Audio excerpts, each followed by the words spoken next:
Chweddiadau, ni'n canu emyn sy'n anghyfarwydd ni. Yr emyn gyntaf o'r yma. Felly ni'n mynd i gael run-through, jyst ni gyfarwyddo'r fe cyn bod ni'n cychwyn yr Oedfa go iawn.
A croeso cynnes chi i'r Oedfa bore yma. Wel, beth gwych na canu mawl i'r arglwydd yn syth wrth i ni fy mewn i'r adeilad i'w addoli fe. Sdim lle gwych na sdim byd gwych gallwn ni fod yn gwneud bore yma na addoli yn harglwydd ac yn arwen ni yn hynny bore yma. Ni'n croesawu Meirion Thomas o Gasnewydd, Mab Pysrod yn Gasnewydd, a ni'n dymuno bendith Duw ar y tîm Meirion ac ar ni hefyd wrth i ni wrando ac ymateb i air yr arglwydd gyda'i gilydd. Croeso arbennig os ydyn weld ni. Mae'n braf cael eich cwmni chi. A jyst i atgoffa chi bod paned ar ôl yr Oedfa yn yr ystafell gefen sydd yn dwymach yn yr ystafell hon. Ydych chi'n falch i glywed. Ac hefyd am gwarter i ddeuddeg mewn ysgol Sul i'r plant ac i'r oedolion.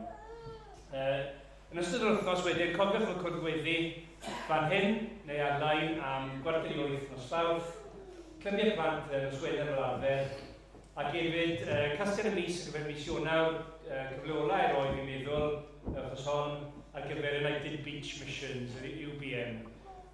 Cofiwch chi droi y brwch yn y cefen neu drwy law Rhian Williams.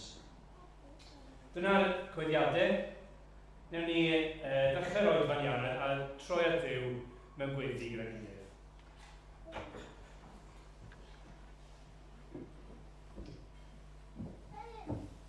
Ar gweddi, ni'n ymwybodol bod ni'n dod bore yma gyda holl lu yn efoedd. Bod ni'n dod heddi gyda dy holl sainti ar hyd a lled y byd i gyd yn dymuno codi llais ac addoli yn harglwydd ni. Ac o Dduw, ni yn diolch i ti bod ti wedi datguddio dy hun a bod cyfle gyda ni bore yma i ddod a daddoli di fel ein Duw ni. A bod ti wedi rhoi yn ein lle ni, un oedd yn iawn dros ein pechod ni.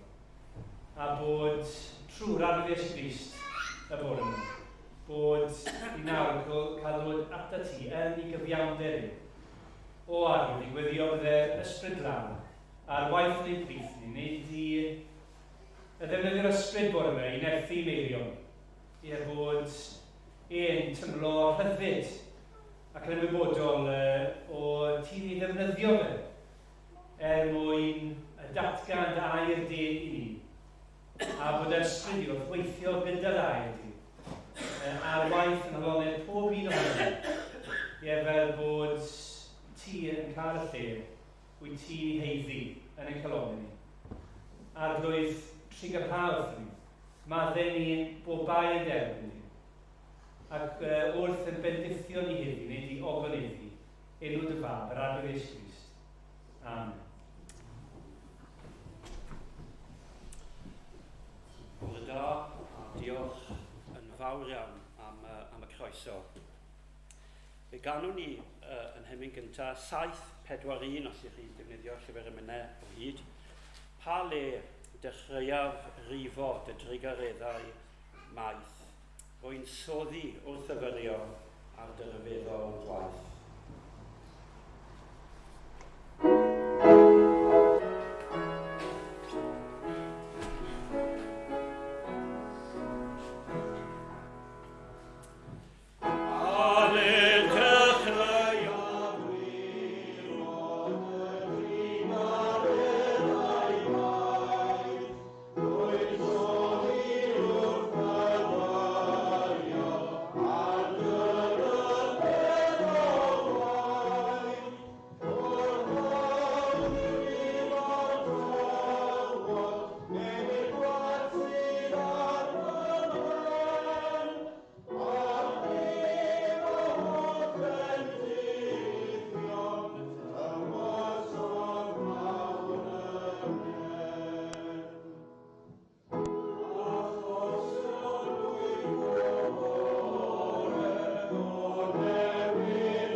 Wel, y bore yma a heno, byddwn ni'n edrych ar llyfr hynod Ruth yn y Beibl, ac mae rhywun yn dod ymlaen i ddarllen y bennod gyntaf a'r ail bennod.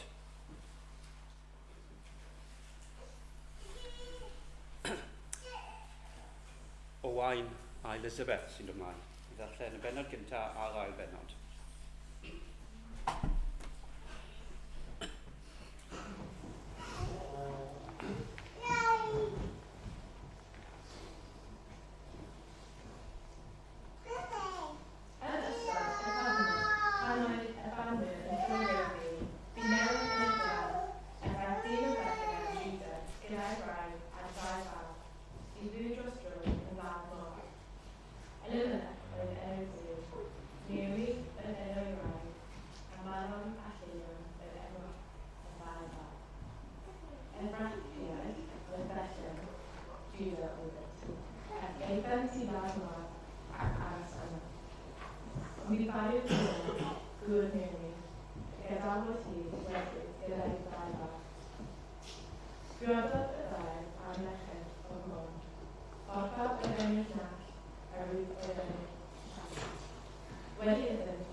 ymweld â'r bobl a roboedd iddo. Gadawodd hi ar ddwy berchen hyfryd, y man lle oeddynt, a chychwyn yn ôl am ladd iddo. Ac meddai Naomi wrth ei ddwy berchen hyfryd. Ewch yn ôl adre, pob un at ei mam, y ddwy ohonych, a byddai yr arglwydd mor garedig wrth y chwi, ac y bylchrwydd wrth y rai a bu farw ac dyma.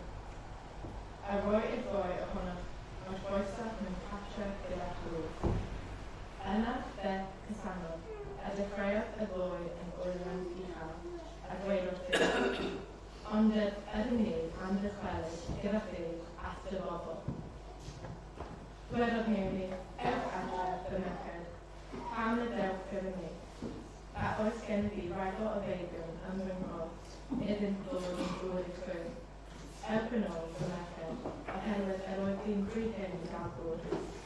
Cyfan i'n dweud bod gennyf o faith cael gŵr heno, ac yna gen i pant. A byddech chi'n disgwyl nes iddynt dyfu? A byddech chi'n gadw rhaid pryfyd? Na, fy merched, a mae'n llawer chwedwach i mi nag i ddweud am bod llawer ar arglwydd yn fy erbyn i. Oedd y ddau yn eitha eto.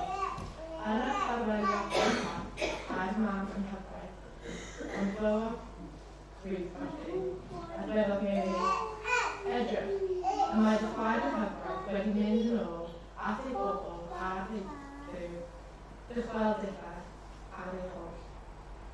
Ond meddai Ruth, paid yn hangodd eich ardal, beth bo'n ôl o Iwrth, oherwydd i be bynnag ei di, be ar dynnau, ac yn pe bynnag y byddai di'n aros, be a hosaf bynnag, dy bobl di fydd fy mhobl i, a dwi di fy nhw unwaith. Lle y byddai di'n farw, y byddai di'n farw, ac yna am ysleged. Fel hyn ag glenol a blwyddyn ni, a ragor, os hi unrhyw beth, ond angen yn ein gwahanol. Gwelodd Naomi ei bod yn benderfynol o fynd gyda hi, ac y beidiodd ar canol ragor. Aeth y ddwy ymlaen nes ddod i Bethlehem, ac wedi iddynt cyrraedd, i cyffro trwy'r holl dref o'r perydd, a'r mechen yn gofyn, "Ai Naomi yw hon?"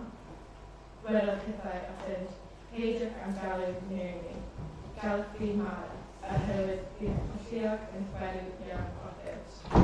Yr oeddwn yn llawn o'r ffynellau, yn ddaeth yr arglwydd am ni o'r Ymraeg. Pam y galwch chi Naomi, a'r arglwydd wedi tysgu'r un peth, a'r Cwsiog wedi dod yn rhywg ato.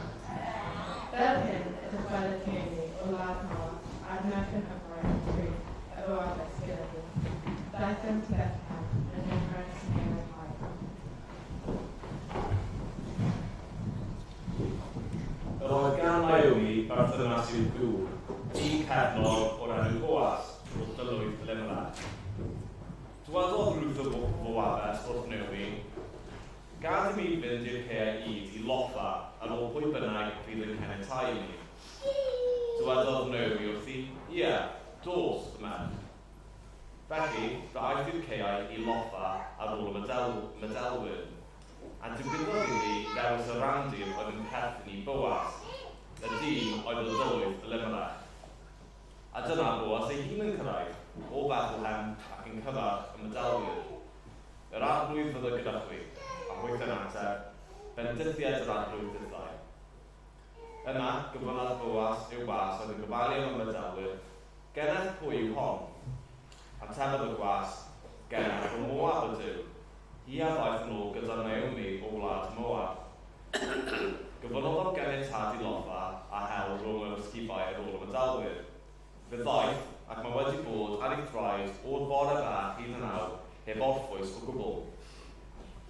Dywedodd Boas wrth Ruth, "Gwrando fy merch, paid yn mynd i loffa i faes arach na symud oddi yma, ond grin wrth fy chancesau i. Cadw dy lygad ar y maes y maent yn ei fedu, a dilyn hwy. Ond yn dwy fi wedi cychymynd i'r gweision beidio ag ymyrryd â thi.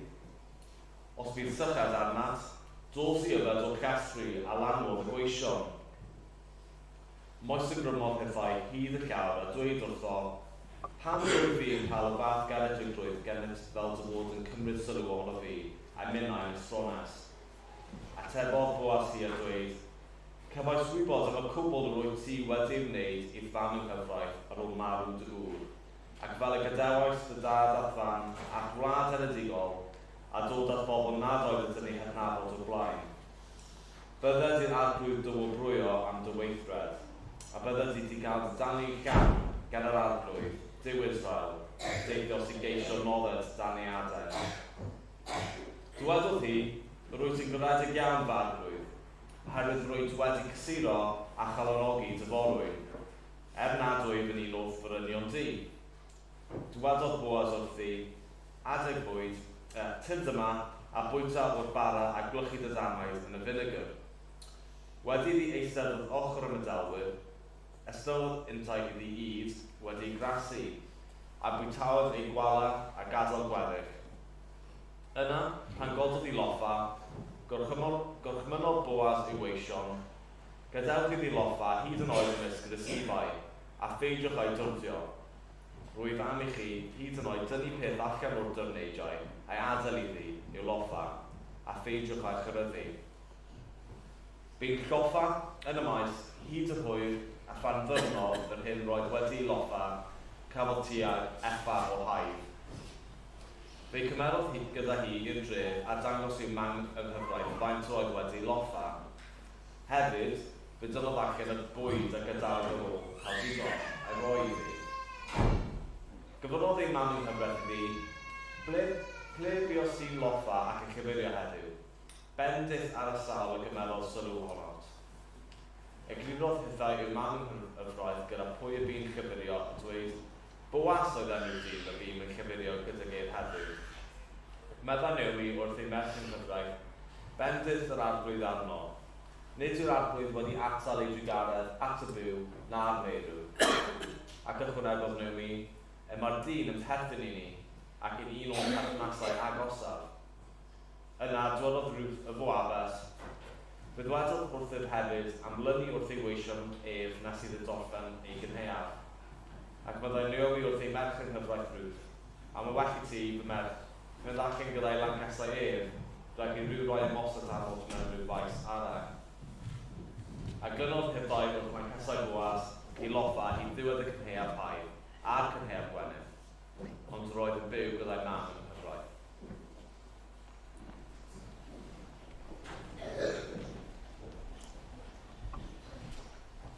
Mae rhaid mynd nesaf mewn ffordd yn cynhoi yr hanes i ni newydd i ddarllen.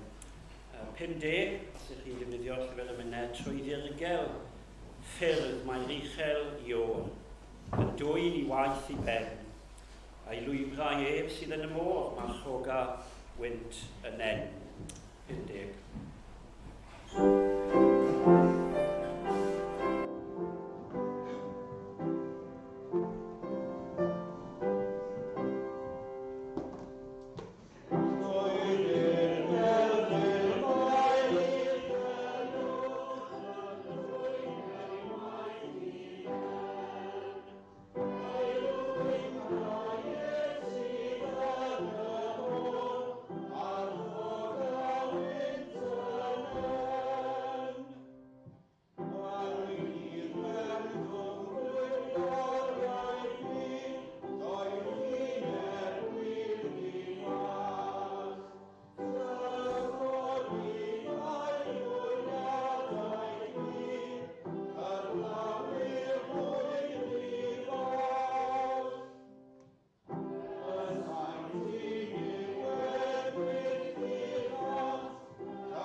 siŵr bod rai o chi blant wedi defnyddio y gair yma fwy nag unwaith.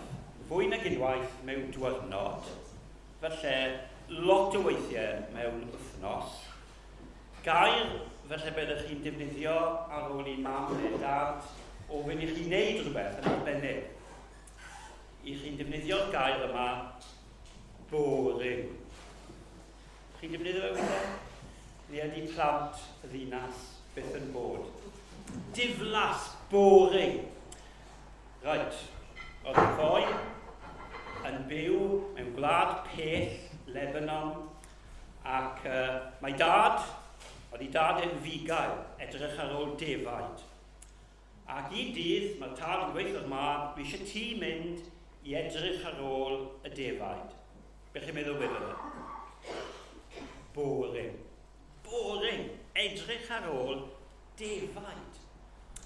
Wel, roedd y bore yn hir ac yn boring. Roedd y prynhawn yn hir ac yn boring. Ond wedyn ni, sylwodd e ar waelod y cae, rhywbeth yn disgleirio. Neu fel byddwn ni'n gweud, siar hendi, shino. Oedd rhywbeth yn shino, shining, disgleirio, ar waelod y cae. A'n meddwl, waw, beth yw hwn? So mae fe'n rydeg lawr, a mae fe'n edrych arno fe, a'n meddwl, fi erioed wedi gweld rhywbeth fel un o'r blaen, yn fy mew. A beth chi'n meddwl nath e nesaf? Beth chi'n meddwl nath e nesaf? Beth byddwch chi'n neud? Wel, dyma fe'n mynd i gydio yna fe, ac wrth cyffwrdd a tynnu, bang! Wel, dyw bang ddim digon mawr o sŵn. Ond beth chi'n meddwl oedd e wedi cydio? Oedolio. Oedd e yn Lebanon. Bom. Oedd e wedi cydio mewn bom. A'r peth nesaf ddigwyddodd, a'r popeth yn dywyll. Oedd e wedi gweld dim byd ar poen ac oedd e'n teimlo gwad yn diferi. A mae'n meddwl, un peth allai fe weid. Beth ydych chi'n meddwl oedd hwnna? Help. Yeah, help! Oedd yn lot o lais to fe, ond mae'n gweithi help. Yn y diwedd, mae rhyw fugail arall yn dod ac yn helpu fe. Wedyn ni, cyffro mawr. Oedd helicopter, oedd hynny ddamfod yn helicopter, mynd fe i Beirut, ysbyty mawr yn Beirut, a dyma'r doctor yn dweud i fam a'i dad, newyddion da, newyddion drwg. Beth chi eisiau cynta? Beth cawn ni cynta? Y newyddion da yw, mae ben yn iawn, mae brains yn iawn, mae wyneb yn ond y newyddion drwg yw, mae e'n ddall. Bydd e byth yn gweld eto. Fam o'r tad yn drist iawn, a dda fam yn meddwl wrth ei hunan, os oedd bywyd yn boring o flaen, mae e'n mynd i ffindo'r bywyd yn boring iawn, bydd e byth yn gweld dim byd eto. Wel, rhyw ddydd, dath 2 fenyw i'r tŷ, a gwahodd Said yw enw'r tŷ. Mae hwn y stori wir gyda llaw. Yn gwahodd Said i ddod i ysgol yn Beirut, ysgol i'r deillion, ysgol arbennig, le fydd e'n dysgu darllen trwy defnyddio breil, fydd e'n dysgu nid yn unig chwarae piano, tiwnio piano, a bydd e'n cael ci.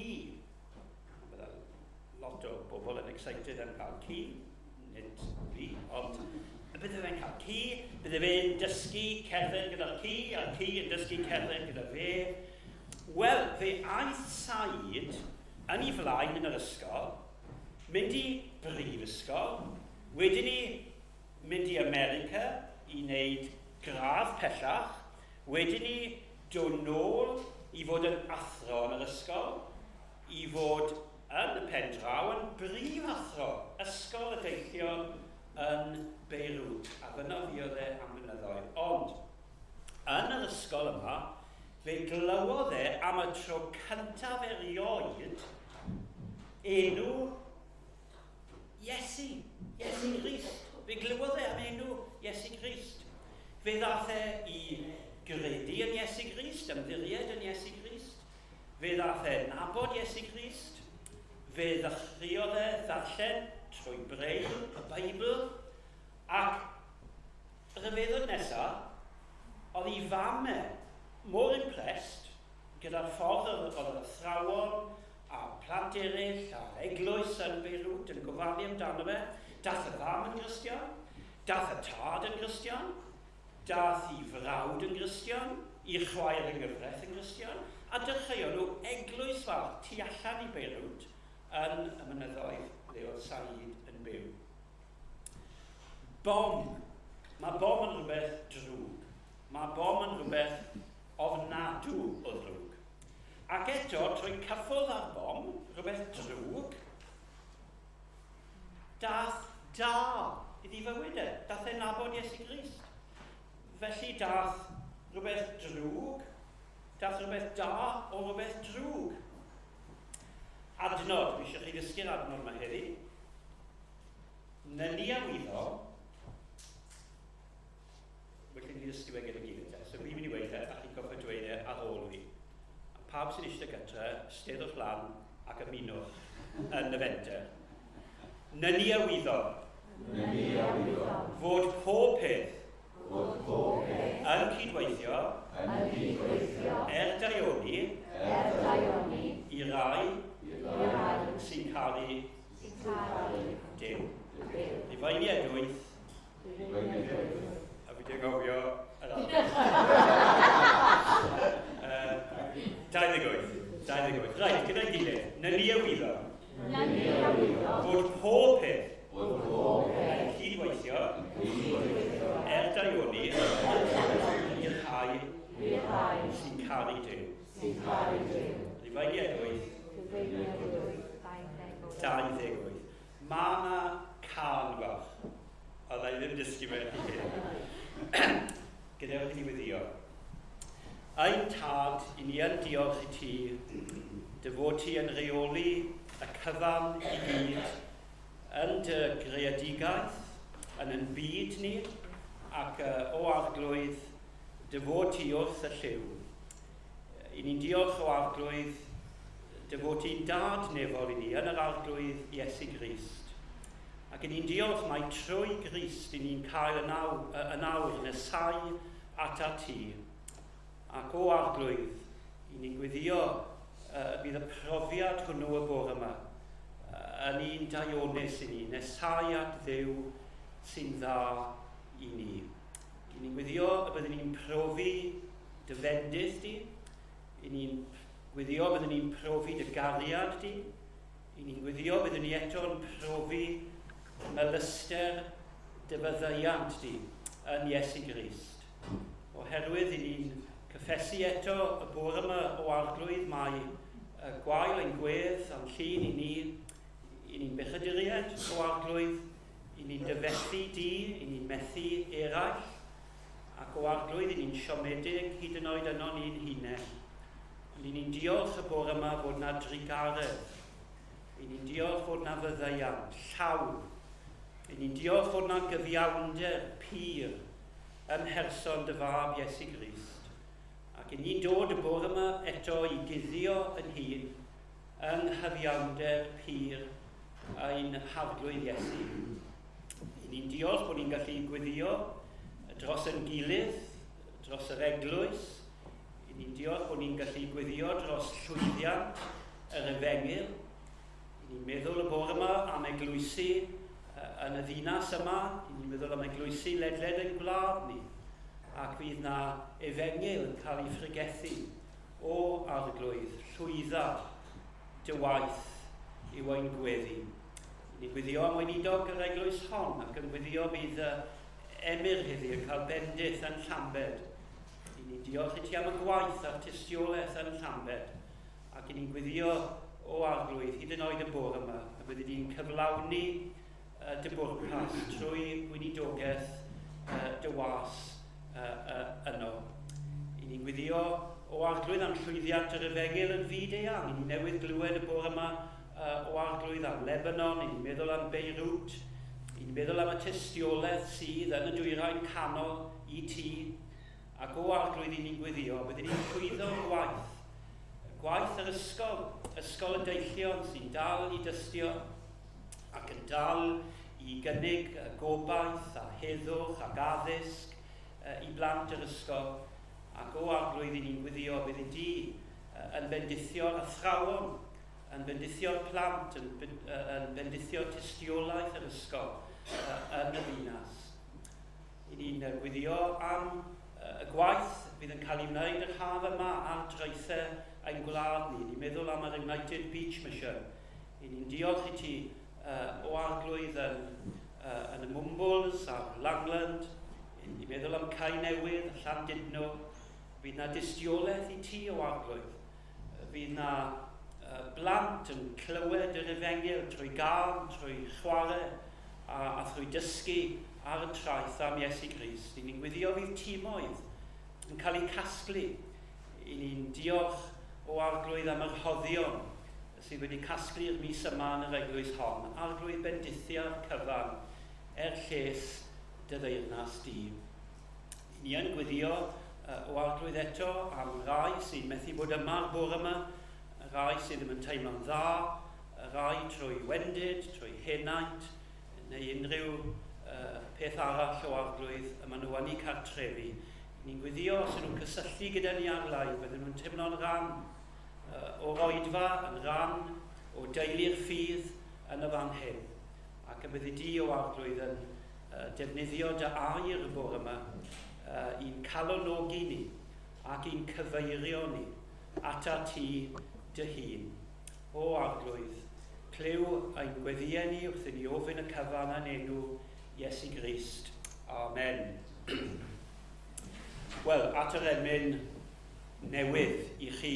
I ni'n ddiolchgar iawn i Sian Jenkins, llwyn Hendi, am gyfieithu'r emyn, ac i ni'n ei ganu fe gyda gilydd. Ar yn traed. Hey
Wel, 7 allan o 10.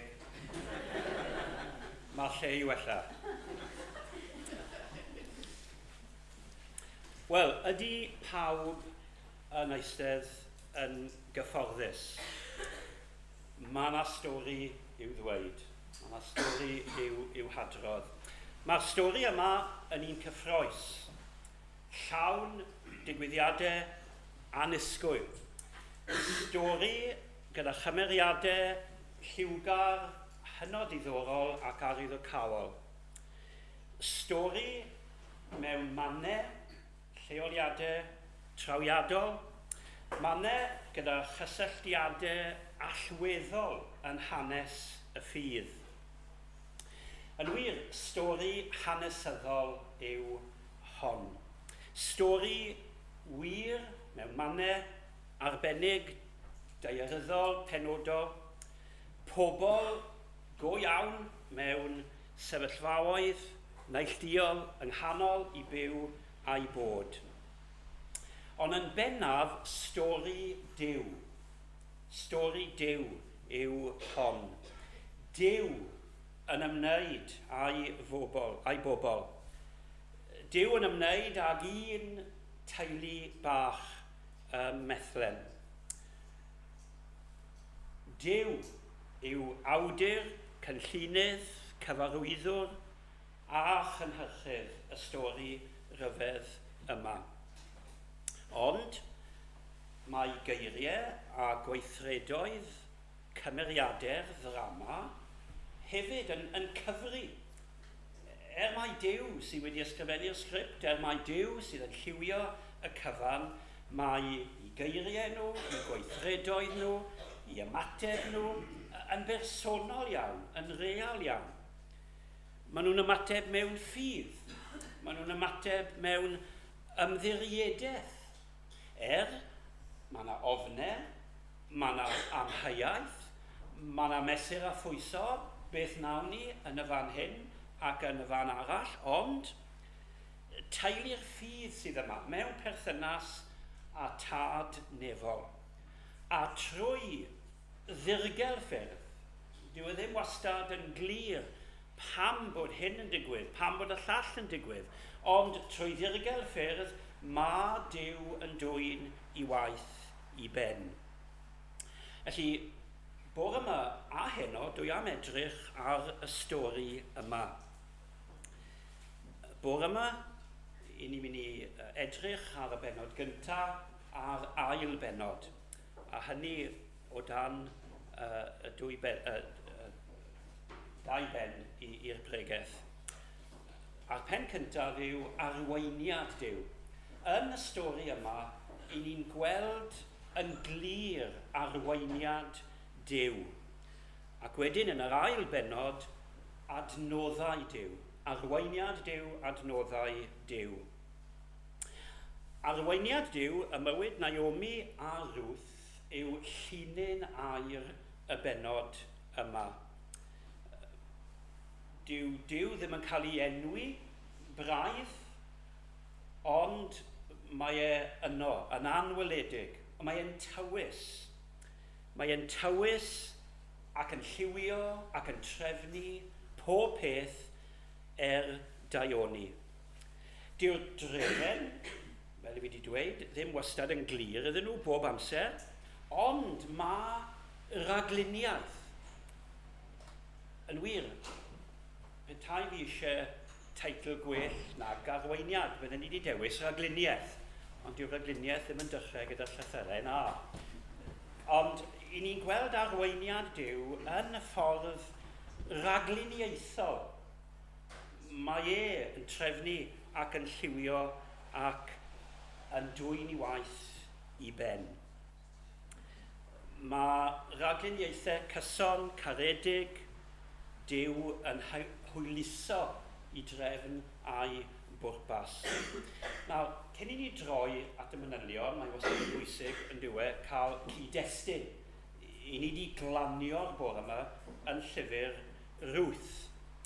Ac gobeithio fydde rhyw ddiddordeb i chi, wel, pa le, pa amser, pa gyfnod. chi newydd dweud fod hwn yn hanes. Beth yw'r cyfnod hanesyddol? Wel, gadewch i ni gofio cyd-destun ehangach. Mae brawddeg agoriadol gyntaf y benod yn darllen fel hyn. Yn ystod y cyfnod, pan oedd y barnwyr yn llywodraethu. Cyfnod tywyll. Ydych chi'n darllen llyfr y barnwyr, fe ddilech chi'r casgliad syml yna.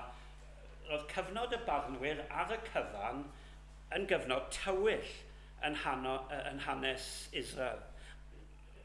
Anawsterau lu, anrhefn moesol a chymdeithasol. Cyfnod le roedd gwrthryfel cyson, os nad mae'r Philistiaid oedd yn dod, roedd bobl Israel hunan yn ffindo ffordd o gwmpa mas gyda'i gilydd. Anrhefn, gwrthryfel. Bywyd ysbrydol y genedl yn dirywio yn enbyd. Mae yna frawddeg enwog ar ddiwedd llyfr y barnwyr yn y dyddiau hynny nid oedd brenin yn Israel, a roedd pob un yn gwneud yr hyn oedd yn iawn yn ei olwg ei hun. Cyfoes iawn. Ond, fod eilyn y ddoliad a phob math o gymysgwch paganaidd yn remp, roedd arweiniad diogel Duw i'r teulu bach yma yn sicr. Gallwn ni ddweud felly, yn y tywyllwch roedd na oleuni. Ac ar fod e'n edrych rhywbeth yn debyg i cannwyll a hwnnw braidd yn mynd allan, i ni'n gweld goleuni yn y tystiolaeth yn y fan hyn. A mae hynny yn ei hun yn galondyd. I ni'n byw mewn cyfnod lle mae anfoesoldeb yn remp, i ni'n byw mewn cyfnod lle mae eilyn a ddoliad yn remp, i ni'n byw mewn cyfnod lle mae gwrthryfel yn digwydd mewn teuluoedd, mewn cymdeithas, mewn byd ehangach. Ond cadwch ar llyged ar goleuni Duw. Mae yna linyn air. Ewch am yr air yn y stori yma. Yng nghanol yr anawsterau i gyd, mae Duw ar waith. Yn idd y pethau bychain. A ni'n teimlo felly fel lleiafrif y môr di-dduw ein hoes. Mae yna arweinydd nefol. Mae fy nhad wrth y lliw. Fod y teulu yma yn fach, digon dinod yng ngolwg y byd, a nynne fel teulu'r ffydd yn ymdeimlo am gwendid, am diffygion ni hefyd, mae'r arweiniad dwyfol heb ballu. Wedyn yn y cyd-destun, canol yr adnod gyntaf, bu newyn yn y wlad. Nawr, mae newyn yn dod â sefyllfa crisis economaidd. Dyna'r ymadrodd i ni'n defnyddio. A dyma'r wlad yr addewid. Rwydd i chi ofyn, lle aeth y llaeth a'r mel? Dyn nhw ddim yn llyfeirio fel oedden nhw. Mae prynder bwyd a diod yn y tir. Mae'n gyfnod anodd. Mae yna her amlwg. Yn wir, dyma cefnlen y hanes y penodau yma. Mae yna problemau mawr yn y lle gwaith. Mae'r sefyllfa yma yn gyrru teulu Naomi i wlad arall. Moab o bob man. Yn siŵr bod hanes pob teulu a rhyw gyfnod neu gilydd. Yn wir, fi'n cofio'r hanes yn ein teulu ni, y cyfnod lle aeth dad cu yn gofyn mynd i ffwrdd i weithio. Dim digon o waith yn yr ardal lleol, y dirwasgiad, cyfnod y dirwasgiad yma yng Nghymru, ac rai o fechgyn y pentre yn mynd i Manceinion, eraill yn mynd i Birmingham, y lleill yn mynd i Lerpwl. Pobl yn gofyn mynd i chwilio am waith. Wel, dyma hyn sydd yn digwydd yn y fan hyn. A wedyn ni, mewn gwlad estron, yn wir gwlad paganaidd, Mae gŵr Naomi, Elimelech, yn marw. Mae'r Meirion yn priodi, hapusrwydd, popeth yn felys. Wedyn ni, y Meirion yn marw. Felly'r sefyllfa yn y llyfr yma yw tair gwraig weddw. Yng nghanol i colled, yng nghanol i galar ac yng nghanol i gofid. Ond byddai'n hawdd meddwl, wel, ceiwch y llyfr na'r stori ar ben. Mae'n drystwch. I ni wedi cael tair angladd cyn bod ni wedi cyrraedd jyst hanner y benod. A chi'n meddwl, wel, gall y gwaith ddim mynd ymlaen, gall na ddim fod stori. Mae angau yn greulon, mae angau yn dywyll, mae angau yn terfynu perthynas gyda rai agosa ato ni. Pa ddyfodol? Pa bosib bod na unrhyw ddyfodol i'r teulu yma, teulu'r ffydd. Mae troion trist yr yrfa wedi dod â'r teulu yma i golledion mawr. Y melys a'r chwerw. Ac yn y fan yma, mae'r penderfyniad mawr yn digwydd yn y benod. Mae Naomi a Ruth yn gwneud penderfyniadau pwysig allweddol. A mae'n bwysig oedi yn y fan hyn, oherwydd ni wedi dweud mae arweiniad Duw yw thema fawr y benod yma. Ond mae Duw yn arwen unigolion, a mae Duw yn gweithio trwy dymuniadau, sefyllfaoedd, cymeriadau, amgylchiadau, dewisiadau y bobl yma a pobl y ffydd. Dyma fel mae Duw yn gweithredu. A dyma penderfyniad mawr y benod yn dod. Mae rhaid mesur a phwyso, a mae Naomi yn mesur a phwyso, a dweud wrth y gwragedd, Ruth ac Orpa, ewch nôl. Ewch nôl at eich gwlad, at eich pobl ac at eich Duw. A dyna mae Orpa yn ei wneud, ond mae Ruth yn dewis yn wahanol. A dyma geiriau mawr y benod gyntaf. Paid am hannog i thadail, na throi yn ôl o ddiwrthyf, oherwydd i ba le bynnag yr ai di, fe a fynnau. Ac ymha le bynnag y byddi di'n aros fe arosa fynnau. Dy bobl di fydd ym mhobl i, ath ddiw di fy niw unau. Lle byddi di farw, y bydde fynnau farw, ac yno ymcleddir. Pam bod hi'n datgan y fath beth? Wel, dyma pam. Fel hyn y gwnelor arglwydd i mi. Mae Ruth di deall fod yr arglwydd yn arwain. Fod yr arglwydd wedi trefnu'r cyfan. Fod hi wedi gweld rhywbeth yn ffydd Naomi sydd wedi enyn mwy na'i pharchu, parch o leia, ond wedi enyn hyd yn oed ffydd yn ei chalon hi. Fel hyn y gwnelor arglwydd i mi, a ragor os bydd unrhyw beth ond angau yn ein gwahanu ni. Mae Duw wedi arwain Naomi a Ruth at y fan arbennig yma. Trwy ddirgel ffyrdd, ond ffyrdd sicr yr arglwydd, mae'n dwy'n ei waith i ben yn hanes Naomi ac yn hanes Ruth. A sylwch, i le maen nhw'n mynd? I le maen nhw'n mynd nôl i? Pa fan? Pa le? Bethlem. Ni wedi meddwl dod y cloch bach, canu'r cloch. Bethlem. Ydych chi'n clywed clychau Bethlem yn canu? Mae yna rhywbeth mawr yn digwydd yn hyn. Bethlem, Juda. Maen nhw'n mynd yn ôl. Dyma un o fannau mwyaf pwysig hanes ymwneud Duw a'i bobl. Mae'n dechrau fan hyn gyda Ruth. Mi fydd e'n symud ymlaen. Fydd yna fachgen bach, bigael, falle oedd yn bod, yn edrych ar ôl defaid i dad, o'r enw Dafydd, o nhw'n byw y Bethlem, ac wedyn canrifoedd lawer mewn llety llwm y Bethlem. daw pen llanw, holl arfaeth ac arweiniad dwyfol Duw yw brig yng ngeni I fab yr arglwydd Iesu Grist.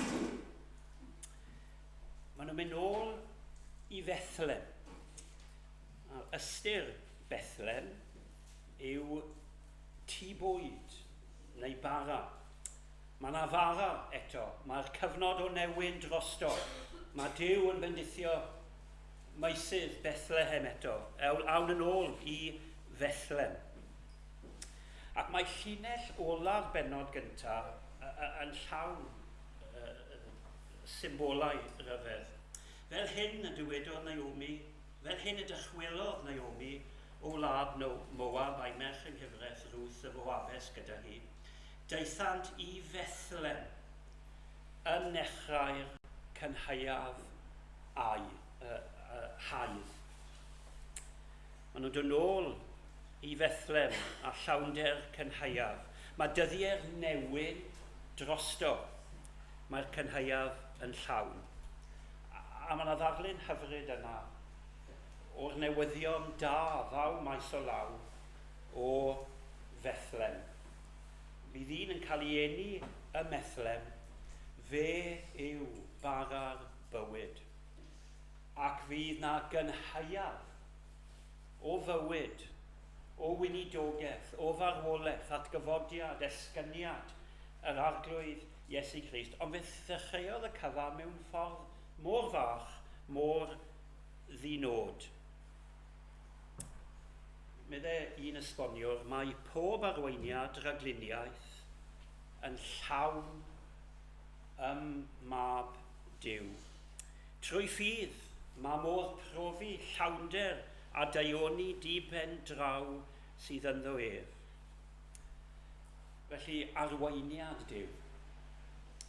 Na, mae'n bwysig I ni oedi a meddwl, beth bynnag yw hoedran chi y bore yma, pa arweiniad, pa ragluniaeth sydd I dod â chi i'r bore yma. Pa gysylltiadau, pa bethau melys, priodasau, pa bethau chwerw, marw, ynglad, pa bethau croes, newyn, chwilio am fwyd, goffo symud ti, dim gwaith, gwaith gwahanol. Mae'r cyfan, y da a'r drwg, y bom yn hanes said. Ydych chi'n gallu edrych yn ôl ar droion yr yrfa, edrych a gweld fod Duw wedi cydweithio mewn ffordd arbennig I ddod â chi i'r union fan yma. Mae Duw wrth y lliw yn ein hanes ni. Arweiniad Duw. Yr ail beth I ni'n meddwl am bore yma, yn yr ail benod, a crynodeb, wrth gwrs, yw hwn, adnoddau Duw. Dyma thema yr ail benod. Mae'n ddyddiau, fel ni wedi dweud, y cynhaiaf. Duw'n darpar o hyd at raid dynol ryw. Mae'n arglwydd holl adnoddau dyn. Mae cyfnod hau a medi dan ei lau. A dyma holl gefndir y benod dymunol yma. Darlun o ardal wledig yn y dwyrain canol amaethyddol, lle mae gweithwyr y cynhaiaf, y medelwyr, yn casglu'r yd. Ac yn nghanol y llawnder, yn nghanol y dyddiau cynhaiaf yma, I ni'n clywed tystiolaeth, Boaz a'i gyd weithwyr. Diolch gyda fi i'r cae, bedwaredd adnod. Yn y lle gwaith, mae yna gydnabyddiaeth allweddol yn glir yma.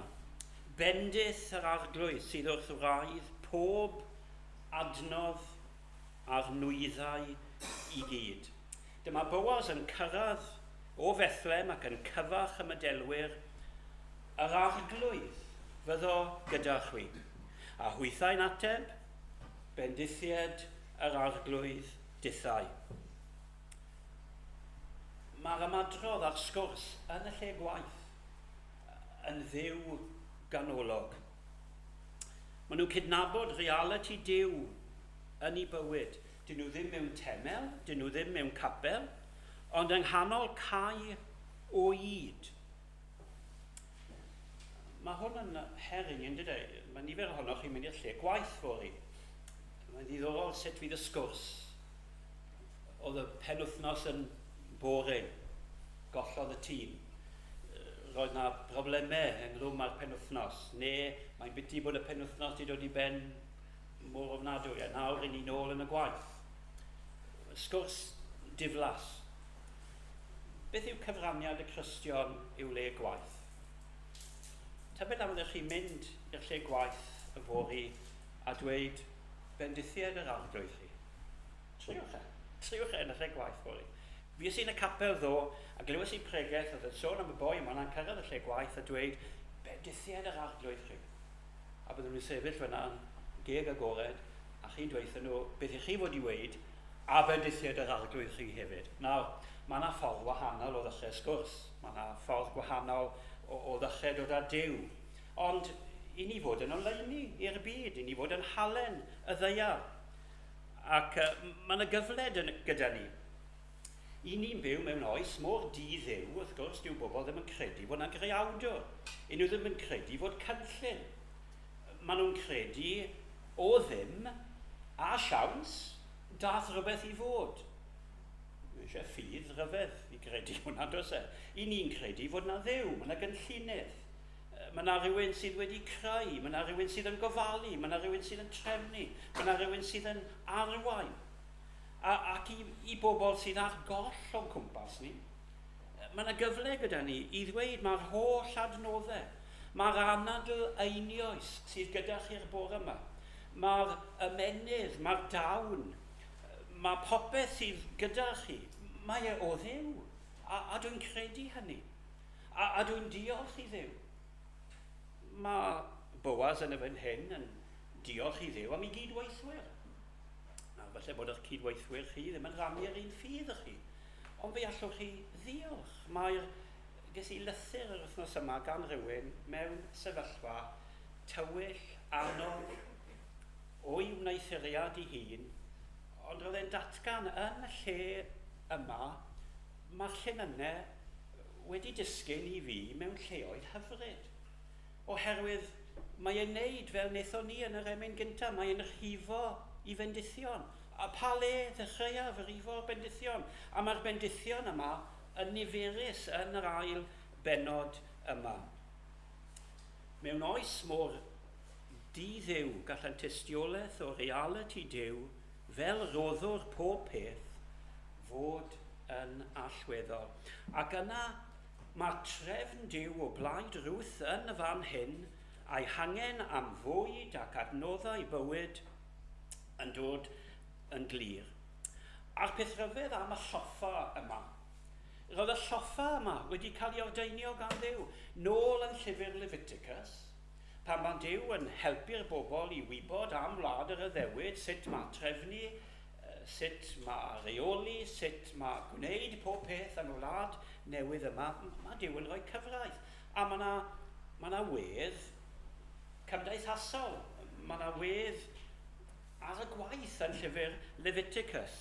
Nid wyt ti ddinoethi, enghraifft y wynllan, yn llwyr na casglu'r grawnwyn y syrthiodd. Gad hwy i'r tlawd ar estron. Nid yn unig yn y wynllan, ond hefyd yn y caeau. I ti wedi adael peth, mae yna bobl tlawd, mae yna bobl newynog. I chi wedi cael tosturi. A'r gyfraith sydd yn gofyn am dosturi. Y cyfraith trigaredd Duw yw'r gyfraith. Ac mae'r gyfraith yma, beth mae Boaz yn neud, ydy cymhwyso'r gyfraith i sefyllfa real. Ac wrth gwrs mae Naomi yn gweld hyn. Mae'n gweld trigaredd a thosturi Duw yn darparu mewn modd benodol. Ond sylwch ar y ffordd benodol mae'r gyfraith yn gweithio.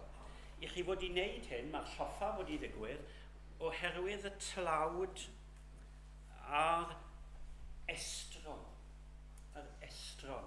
Ac yn yr ail benod, fe gewch chi'r cymal bach yma, fe gewch chi fe'n cael ei ddefnyddio am Ruth. Edrychwch ar yr ail adnod. Ruth y Foabes. Na i chefnir chi, mae hon yn dod o Moab. Wedyn ni, y chweched adnod, geneth o Foab. Ac yn y ddegfed adnod, mae Ruth ei hun yn cyfaddef ei hun a minnau'n estrones. Nawr mae hwn yn gwneud y stori yma yn gyffroes iawn. Neges y stori mewn modd symbolaidd yn y fan hyn, fod Duw yn darparu ar gyfer ei bobl, ond mae Duw yn darparu digon ar gyfer y rai sy'n bell. Yr agos, i bobl ei hun, a'r pell. Fe welodd Pant y Celyn y peth. Meddyliwch, yn Llan Ymddyfri, mae Pant y Celyn yn gallu dweud rhywbeth yr hyn, ac oedd e'n gwybod hynny trwy gysylltiadau oedd ganddo wrth gwrs. Estroniaid sydd yn dod. Estroniaid sydd yn dod o'r pellter eithau rioed i blygu wrth ei draed a gweld i wedd. Mae Boaz yn hyn yn cynhwyso gair Duw a ramant y stori yma yw fod yr estronied yn cael dod. Dyma'r efengyl. Dawr agos a'r pell at draed Duw. Mae Ruth di dod yn bell, ond nawr mae di dod yn agos. Ac wrth gwrs yn y benod yma, mae stori ramant a gariad mawr y llyfr yn dechrau cyniwair. Mae Ruth yn mynd gytre ac yn datgelu enw Boaz i Naomi. Ac mae Naomi yn gallu datgan wrth ei merch yng nghyfraith bendith yr arglwydd arno. Nid yw'r arglwydd wedi atal ei trigaredd at y byw na'r meirw. Mae'n gweld hyn fel rhywbeth o trigaredd Duw yn ei bywyd hi, fod y dyn yma. Ac wedyn ni, syndod ar ben syndod, wel, mae e'n perthyn. Mae e'n perthyn yn agos i ni. Yn y Saesneg, kinsman, redeemer. Mae o'n teulu ni. Mae'n perthyn yn agos. Mae Duw wedi darparu eto yn ôl y gyfraith. Mae wedi darparu rhywun sydd yn agos atom. O ganol hil a llinach yr un teulu, mae Duw wedi darparu ymgeledd a chyflenwad bwyd i'r teulu bach yma. O Bethlehem dath bwyd i'r anghennes tlawd. O Bethlehem dath perthynas agos i gyflawni angen perthnasau eraill y teulu. Ydy hwn i gyd yn swnio'n gyfarwydd i chi? Dath na'r un o Bethlehem. Gen i weld heno o linach Ruth a Boaz. A dath na un o Bethlehem. Dath e a bara, dath e adnoddau llawn Duw i ni. Ac mae'r pell ar agos yn cyfnod ni yn dod at i draed, yn syrthio wrth i draed. Felly, mae'r ail benod yn dweithio ni yng ngwlad yr addewid, mae'r cyfamod yn weithredol. Cyfamod nid yn unig yn ymwneud â'r tir, a'r bwyd, a'r bobl, ond cyfamod tragwyddol sydd wedi cydio yn y teulu bach yma. Mae Duw yn darparu. Mae Boaz yn cydnabod blaenoriaeth Duw yn darparu. Boed i Dduw dywybrwyo di am wneud hyn. Byddai'n cael dy dal yn llawn gan yr arglwydd. Duw Israel, yr un a rwyt wedi dod i gysgodi dan ei adain. A chi ddarlun pert. Mae Boaz yn cydnabod fod y Ruth wedi dod ac mae wedi cael cysgod o dan adain Duw. Mae Duw fel aderyn mawr, eryr. Mae Duw wedi mestyn i adenydd. Ac o dan yr adenydd yna, mae Ruth wedi cael lle i lochesu. I chi'n clywed y syndod hynny yn llais Boaz, a syndod y cyfan yn llais Naomi. Mae'r stori mor gyfarwydd i ni, ond gadewch i ni weld rhyfeddod y cyfan y bore yma. A mae yna fwy i ddod. Dim ond yn yr ail benod i ni. A mae yna fwy i ddod. Ac wrth gwrs dyma ddarlun y cynhaiaf. I chi'n cael cynhaiaf. Mae'r cyfan yn dechrau yn y Gwanwyn, a wedyn ni'n mynd mlaen i'r haf, a wedyn ni mae'r Hydref yn dod, ac i ni'n casglu, ac wedyn ni mae'na Iaf, Tlwm, Oer.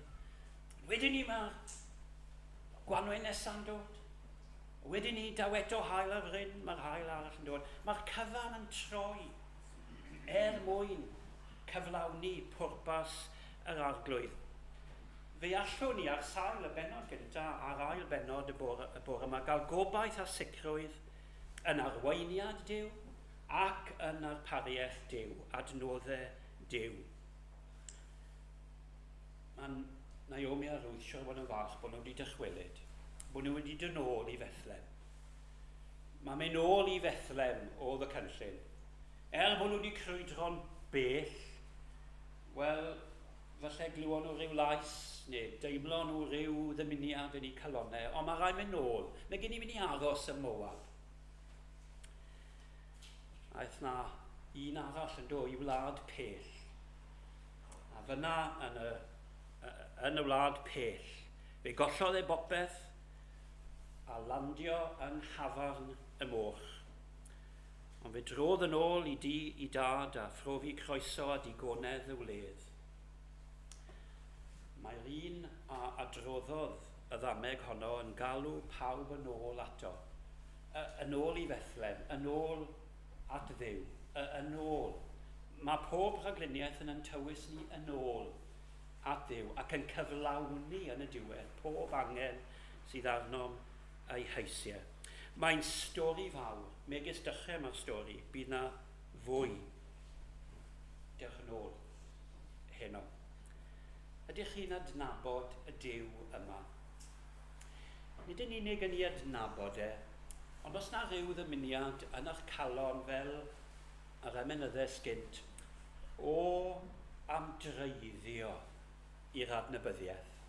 Eisiau adnabod e'n well. Fi'n cydnabod dechrau fi wedi wneud fan hyn. Fi eisiau mynd yn ddyfnach. Mae'r penodau yma yn helpu ni gobeithio i fynd yn ddyfnach i adnabod Duw. Ac nid yn unig i adnabod ond le bynnag i ni, yn y lle gwaith, ar yr aelwyd, neu unrhyw fan arall, i gydnabod cydnabod Duw, mwyn i ogoniant ef. Wel, un emyn oedd i ddewis i gloi, ragluniaeth fawr yn ef, mor rhyfedd yw. Oh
12 o'r gloch, Radio Cymru, gyda'r glywed gwydion Catrin Lewis o Bala.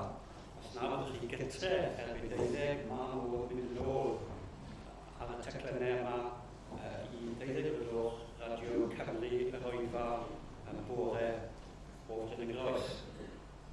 Gwyddiwn. Diolch i ti o arglwydd ein diw fod yn holl ffyrdd dyragluniaeth di yn harwen ni yn ôl ata ti dy hun yn Iesu Grist. Ac i ni'n gwyddio yn awr y bydd dy ras yn Iesu Grist, y bydd dy gariad di fel Duw y Tad a chymdeithas yr ysbryd glân gyda ni